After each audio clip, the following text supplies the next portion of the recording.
Welcome to my YouTube channel HR educational hub. মৰমৰ ছাত্ৰ ছাত্ৰীসকল, আজিৰ এই ভিডিঅ'টিত আলোচনা কৰিম যদি তোমালোকৰ মেট্ৰিকৰ ৰিজাল্ট বেয়া হৈছে তেতিয়াহ'লে তোমালোকে কোনো ধৰণৰ চিন্তা কৰাৰ দৰকাৰ নাই, কাৰণ তোমালোকৰ যিটো কম্পাৰ্টমেণ্টেল এক্সাম হয় বা বেটাৰমেণ্ট এক্সাম হয় সেইটো অতি সোনকালেই সেইটো হ'বলৈ গৈ আছে। তো যিসকলৰ এক্সাম বেয়া হৈছে সেই সকলোলৈ সকলোৱে ভিডিঅ'টি শ্বেয়াৰ কৰিবা আৰু তোমালোকক সহায় কৰাৰ কাৰণে হোৱাটছআপ গ্ৰুপ বনোৱা হৈছে। হোৱাটছআপ গ্ৰুপত জইন হ'বলৈ তোমালোকে নাপাহৰিবা, কাৰণ 100% ফ্ৰী অফ কষ্ট মই তোমালোকক হেল্প কৰিম। তোমাৰ আমাৰ ছাত্ৰ ছাত্ৰীসকল, ভিডিঅ'টি স্কিপ নকৰাকৈ তোমালোকে প্ৰথমৰ পৰা শেষলৈকে চাই থাকা। চ' তোমালোকৰ মেট্ৰিক পৰীক্ষাৰ ৰিজাল্ট যদি বেয়া হৈছে, তোমাৰ ওচৰৰ পাজৰৰ মানুহে তোমালোকক বিভিন্ন ধৰণৰ কথা ক'ব পাৰে, কিন্তু তোমালোকৰ কাম হৈছে সেইবোৰ ইগনোৰ কৰা, কাৰণ এটা এক্সামে তোমাৰ যিটো টেলেণ্ট আছে, তোমাৰ যিটো বুদ্ধিমত্তা আছে সেইটো কেতিয়াও জুখিব নোৱাৰে, ঠিক আছে। আৰু তোমাৰ এটা পৰীক্ষাই যদি তোমাৰ জীৱনটো নিৰ্ধাৰণ কৰিব পাৰে তেতিয়াহ'লেতো জীৱনত আমাৰ পৃথিৱীত বহুত এক্সাম্পল আছে তেনেকুৱা, যে পৰীক্ষা কেতিয়াও মানুহৰ যিটো ইণ্টেলিজেন্ট আছে, যিটো বুদ্ধিমত্তা আছে সেইটোৰ মাপকাঠি নহয়।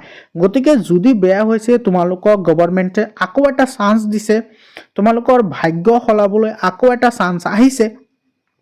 গতিকে তোমালোকে কনচিষ্টেণ্টলি তোমালোকে বস্তুবোৰ চাব লাগে আৰু তোমালোকে কেনেকৈ কি কৰিবা গোটেইখিনি কথা আজিৰ ভিডিঅ'টিত আমি আলোচনা কৰিম।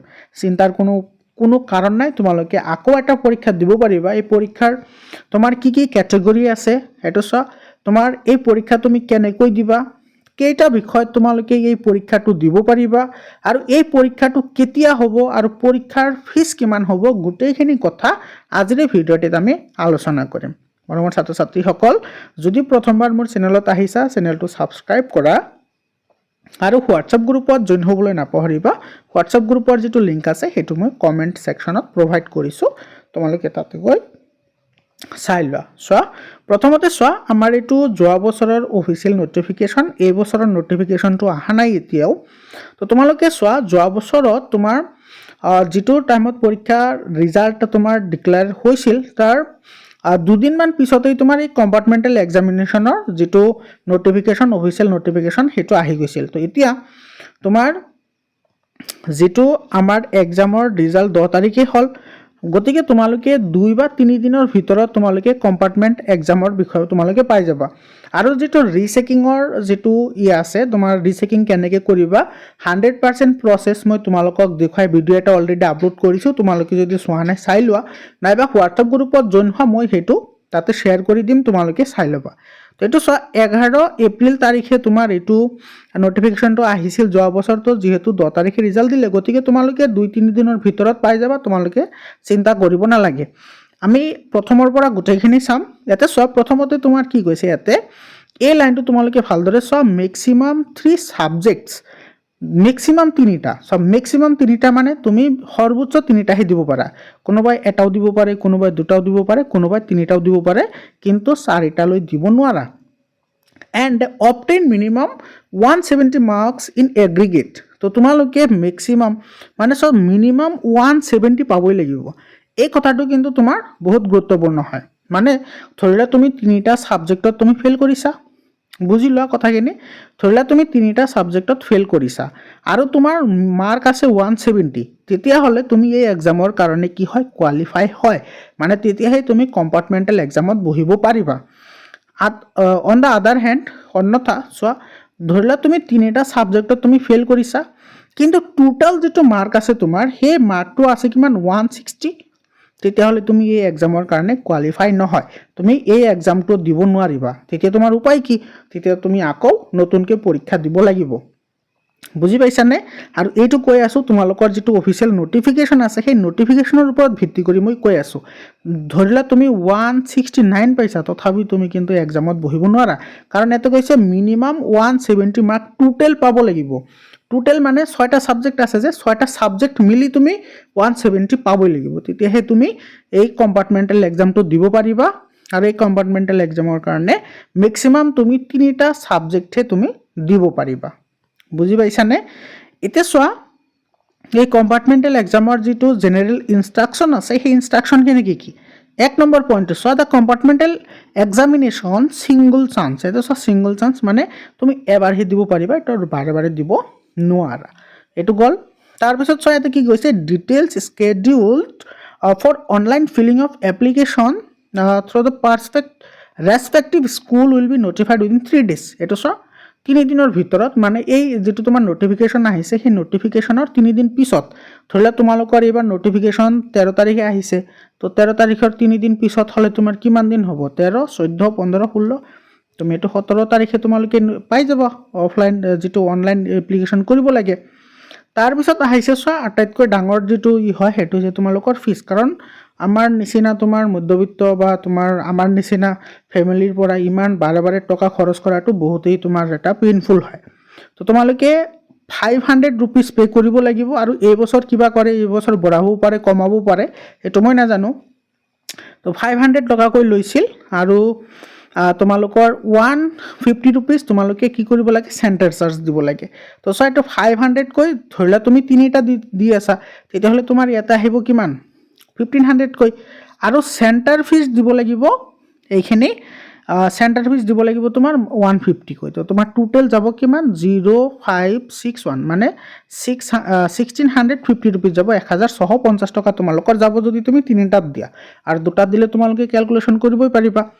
তাৰপিছত 4 নম্বৰত কি কৈছে তোমাৰ, আৰু এটা কথা, তোমালোকৰ এইবাৰ যিটো কম্পাৰ্টমেণ্টেল এক্সাম হ'ব, সেই কম্পাৰ্টমেণ্টেল এক্সামটো ইয়াতে যিটো ইনষ্ট্ৰাকশ্যন আছে বা ইয়াতে যিবোৰ তোমাৰ ৰুলছ ৰেগুলেশ্যন আছে 100% কিন্তু ছেম টু ছেমেই হ'ব, কাৰণ এইটো অলৰেডি তোমাৰ আমাৰ যিজন বিষয়া আছে, সৰ্বোচ্চ বিষয়া, তেওঁ অলৰেডি কৈছে সেবাৰ।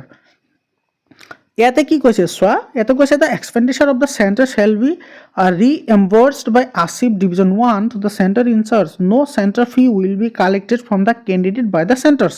আৰু তোমালোকে যিখিনি টকা, মানে এই যে 150 টকা যে তোমালোকে জমা কৰিবা, সেইখিনি টকাই তোমালোকে দিবা, তাৰ বাহিৰে 1 টকাও দিব নালাগে।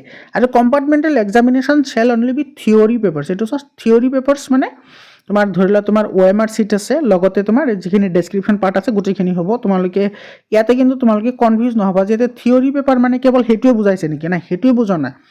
ইয়াতে থিয়ৰী পেপাৰ এইকাৰণেই মেনশ্যন কৰিছে, কাৰণ যেনেকুৱা ধৰি লোৱা তোমাৰ কম্পিউটাৰ ছায়েন্সত তোমাৰ 30 মাৰ্কৰ প্ৰেক্টিকেল থাকে, তো প্ৰেক্টিকেল মাৰ্কৰ কাৰণে তোমাৰ কি নহয়, এইটো নহয়, কেৱল এই যিখিনি থিয়ৰী পাৰ্ট আছে সেইখিনিৰ কাৰণে। আৰু যিবোৰত তোমাৰ থিয়ৰী নাই, যেনেকুৱা তোমাৰ ধৰি লোৱা ছায়েন্সৰ কাৰণে তুমি এক্সাম দিবা, তো ছায়েন্সৰ 10 মাৰ্কছ প্ৰেক্টিকেল আছে, আৰু থিয়ৰী মাৰ্ক আছে কি, থিয়ৰী মাৰ্ক তোমাৰ OMRত আছে 45, আৰু তোমাৰ ডেছক্ৰিপশ্যনত আছে 45। তো এই 90 মাৰ্কৰ কাৰণে গোটেইখিনিতো থিয়ৰী পেপাৰৰ আণ্ডাৰত আহে, গতিকে এই গোটেইখিনি হ'ব, মানে OMR লগতে তোমাৰ ডেছক্ৰিপশ্যন পাৰ্ট দুয়োটা তোমাৰ কি হ'ব, এক্সাম হ'ব। বুজি পাইছানে? যদি কোনো ডাউট থাকে তোমালোকে জনাই দিবা কমেণ্ট ছেকশ্যনত, ঠিক আছে। আৰু তোমালোকৰ এইটো চব 6 নম্বৰত কৈছে, যিখিনি তোমালোকৰ ইণ্টাৰনেল এছেছমেণ্ট মাৰ্ক আছিল, মানে তোমাৰ এই বাকী যেনেকুৱা তোমাৰ মেথছত, ইংলিছত, ছ'চিয়েল ছায়েন্স আৰু ছায়েন্স, এই চাৰিটাত যিটো তোমাৰ মানে প্ৰেক্টিকেল মাৰ্ক আছে, সেইটো মাৰ্ক তোমাৰ স্কুলৰ পৰা যিখিনি তোমালোকক দিছে সেই মাৰ্কে থাকিব, সেইটো কিন্তু কোনো ধৰণৰ চেঞ্জ নহ'ব, ঠিক আছে। তাৰপিছত তোমাৰ চোৱা এইটো 7 নম্বৰ যিটো পইণ্ট আছে, সেই পইণ্টত তোমাৰ কি কৈছে, there will be provisional OMR sheets for the objective question of course subject as in their main HSLC examination.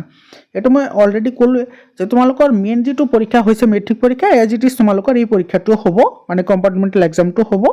তো তোমালোকে চিন্তা কৰাৰ কোনো দৰকাৰ নাই, তোমালোকে ছেপাৰেটলি পাছ কৰিব লাগিব, ঠিক আছে। মানে তোমাৰ MCQ 13 পাব লাগিব, আৰু থিয়ৰীত তোমালোকে 14 পাবই লাগিব, ছেপাৰেটকৈ তোমালোকে পাছ কৰিব লাগিব, ঠিক আছে। তাৰপিছত তোমালোকৰ 8 নম্বৰত কৈছে চোৱা, তোমাৰ চেণ্টাৰ যিকেইটা আছে, সেই চেণ্টাৰখিনি তোমাৰ সেইটো বৰ্ডৰ পৰা তোমাৰ কি কৰিব, সিহঁতে চিলেক্ট কৰিব যে কোন ষ্টুডেণ্ট ক'ত যাব, আৰু তোমালোকে চিন্তা কৰাৰ কোনো দৰকাৰ নাই, একেবাৰে তোমালোকৰ নিয়াৰেষ্ট যিবোৰ চেণ্টাৰ আছে সেইবোৰতে পৰিব। এনেকুৱা নহয় যে তোমাৰ 500 কিলোমিটাৰ 200 কিলোমিটাৰ দূৰত দিব, তেনেকুৱা নহয়। প্ৰবেবলি তোমালোকে যিটো চেণ্টাৰত এক্সাম দিয়া সেইটো চেণ্টাৰত পৰিব পাৰে, নাইবা তোমাৰ বেলেগতো পৰিব পাৰে, কোনো প্ৰব্লেম নাথাকে, মানে তোমাৰ নিয়াৰ বাই চেণ্টাৰতে দিব, ঠিক আছে। তাৰপিছত তোমাৰ সেইটো চোৱা 9 নম্বৰত তোমাৰ কি কৈছে, 9 নম্বৰত কৈছে তোমালোকে যিসকলে এই পৰীক্ষাটো দিয়াৰ পিছত পাছ কৰিবা, পাছ কৰাৰ পিছত যিখিনি তোমালোকৰ চাৰ্টিফিকেট আহিব বা মাৰ্কশ্বিট আহিব, সেইটো 100% তোমাৰ কি হ'ব, জেনুইন হ'ব, আৰু সেইটো ফ্ৰেছ মাৰ্কশ্বিট বুলিয়ে তোমাৰ কি কৰা হ'ব, সেইটো একচেপ্ট কৰা হ'ব। এনেকুৱা নহয় যে ডুপ্লিকেট বা তোমাৰ ৰিচেকিং কৰিছে, অমুক কৰিছে, তমুক কৰিছে, সেইবোৰ তাতে কোনো মেনশ্যন নাথাকে, সেইটো তোমাৰ 100% তোমাৰ জেনুইন হ'ব। আৰু 10 নম্বৰত কৈছে যে কম্পাৰ্টমেণ্টেল এক্সামৰ যিখিনি তোমাৰ ছাবজেক্টছ থাকে, সেইখিনি তোমাৰ যেতিয়া পৰ্টেলত ফৰ্ম ফিল আপ কৰিবা, তেতিয়া তোমালোকে গোটেইখিনি কথা গম পাই যাবা, তোমাৰ আমাৰ ছাত্ৰ ছাত্ৰীসকল সকলোকে ভিডিঅ'টি সম্পূৰ্ণ চোৱাৰ কাৰণে ধন্যবাদ জনাইছোঁ। তোমালোকে শ্বেয়াৰ কৰিবা আৰু মই 100% তোমালোকক হেল্প কৰিম। তোমালোকে কোনো ধৰণৰ চিন্তা কৰিব নালাগে আৰু তোমালোকে কোনো ধৰণৰ পেইড কোৰ্চ ল'বও নালাগে। যদি পেইড কোৰ্চ ল'ব লাগে তেতিয়াহ'লে মই তোমালোকক চিলেক্ট কৰি দিম, সেইখিনি লৈ ল'বা। একেবাৰে কম টকাতে 100 ৰুপিজ বা 200 ৰুপিজত তোমালোকৰ কমপ্লিট কোৰ্চ কাভাৰ হৈ যাব। তোমালোকে চিন্তা কৰাৰ কোনো দৰকাৰ নাই। তোমালোকে হোৱাটছআপ গ্ৰুপত জইন হোৱা আৰু যদি প্ৰথমবাৰ আহিছা চেনেলটো ছাবস্ক্ৰাইব কৰিবা। তোমাৰ ছাত্ৰ ছাত্ৰীসকল আজিৰ কাৰণে এইখিনিয়ে। আকৌ লগ পাম বেলেগ এটা ভিডিঅ'লৈ। ধন্যবাদ।